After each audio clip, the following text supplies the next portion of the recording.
خیبر پختونخوا کے شہر بنوں میں محکمہ انسداد دہشت گردی کے دفتر پر تحریک طالبان پاکستان کے زیر حراست شدت پسندوں کے حالیہ قبضے سے ایک بار پھر یہ بحث شروع ہو گئی ہے کہ چند سال قبل تک ٹوٹ پھوٹ کا شکار اور کمزور تر شدت پسند تنظیم دوبارہ اس قدر منظم اور مضبوط کیسے ہو گئی۔ دفاعی تجزیہ کاروں کا کہنا ہے کہ افغانستان میں طالبان کے برسر اقتدار آنے کے بعد سابق ISI چیف فیض حمید کی جانب سے پاکستانی طالبان کے ساتھ شروع کیے جانے والے مذاکراتی عمل نے طالبان کو منظم ہونے اور اپنا نیٹ ورک دوبارہ بحال کرنے کا موقع فراہم کیا،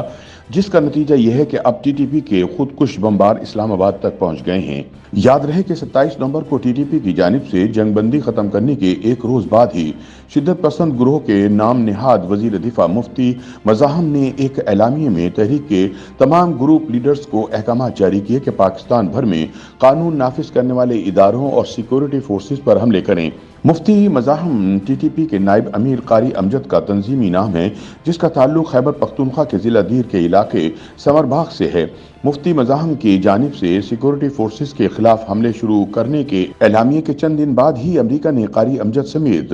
شدت پسند تنظیم القاعدہ بر صغیر کے 3 دیگر رہنماؤں کو عالمی دہشت گردوں کی فہرست میں شامل کیا تھا۔ دسمبر 2007 میں پاکستان کے مختلف علاقوں میں فعال مقامی طالبان گروہوں کے انضمام سے وجود میں آنے والی TTP ملک میں اسلامی نظام کے نفاذ کے مطالبے سمیت قبائلی اضلاع میں فوج کی موجودگی کو جواز بناتے ہوئے پاکستان میں دہشت گردی کی کارروائیاں جاری رکھے ہوئے تھی۔ ان کارروائیوں میں سیکورٹی فورسز کے ہزاروں اہلکار سمیت عام شہری بھی نشانہ بنے ہیں۔ دفاعی ماہرین کے مطابق 2020 کے وسط تک TTP پاکستانی فورسز کے کریک ڈاؤن اور افغانستان میں امریکی ڈرون حملوں کی وجہ سے تنظیم کی قیادت کی ہلاکت کے سبب کافی حد تک کمزور ہو گئی تھی۔ اسی عرصے کے دوران تنظیم کے اندر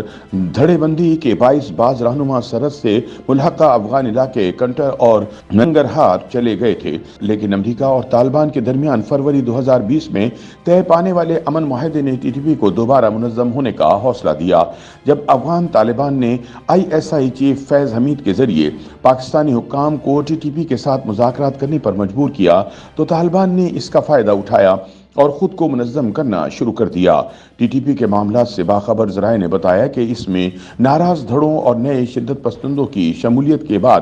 تنظیم کا نیا ڈھانچہ تشکیل دیا گیا، جس کے بعد اس کے حملوں کی تعداد اور استعداد میں اضافہ ہوا۔ دفاعی ماہرین اس بات پر متفق ہیں کہ TTP کے مرکزی امیر مفتی نور ولی نے ماضی کی غلطیوں کو مد نظر رکھتے ہوئے گزشتہ 2 سالوں میں تنظیم سازی کے معاملے پر کافی سنجیدگی دکھائی ہے، جس کا اظہار وہ اپنی تحریر کردہ انقلاب محسود اور دیگر مطبوعات میں بھی کر چکے ہیں۔ معلومات کے مطابق TTP کی تنظیم کو فی الحال ملکی سطح پر 9 ڈویژنز میں تقسیم کیا گیا ہے، جسے تنظیمی طور پر افغانستان کی طرز پر صوبے یا ولایت کا نام دیا گیا ہے۔ ان 9 ڈویژنوں میں خیبر پختونخوا اور سابق قبائلی علاقوں کو 7 ڈویژنوں میں تقسیم کیا گیا ہے، جن میں ڈیرہ اسماعیل خان، بنوں، کوہاٹ، پشاور، مالاکنڈ، مردان اور ہزارہ شامل ہیں۔ بلوچستان کے علاقوں کو زیوب ڈویژن میں شامل رکھا ہے، جبکہ کراچی کے نام سے ایک علیحدہ ڈویژن تشکیل دیا گیا ہے۔ TTP کے ڈویژنوں کی سربراہی کے لیے مرکزی تنظیم رئیس یا ولی کا انتخاب کرتی ہے، جس کی مدت 1 سال ہے۔ ڈویژن کی سطح کے سربراہ کی معاونت کے لیے ولایتی شورا تشکیل دی گئی ہے، جبکہ ہر ڈویژن میں تحصیل کی سطح پر نظامی مسئول کی زیر نگرانی مزید تنظیم سازی کی گئی ہے، جس کی تقرریاں ڈویژن کے رئیس یا ولی کی جانب سے کی جاتی ہیں۔ اس کے علاوہ TTP کے مرکزی سطح پر اثر نو تنظیم کی گئی ہے، جس میں تنظیم کے مرکزی امیر اور نائب امیر کو سر فہرست رکھا گیا ہے۔ ایک راہبری شورا اور متعدد وزارتیں اور ادارے بھی قائم کیے گئے ہیں، جن کے سربراہان بلحاظ عہدہ تنظیم کی رہبری شورا کے رکن ہوتے ہیں۔ نئے تشکیل کردہ اداروں میں وزارت دفاع یا نظامی ادارہ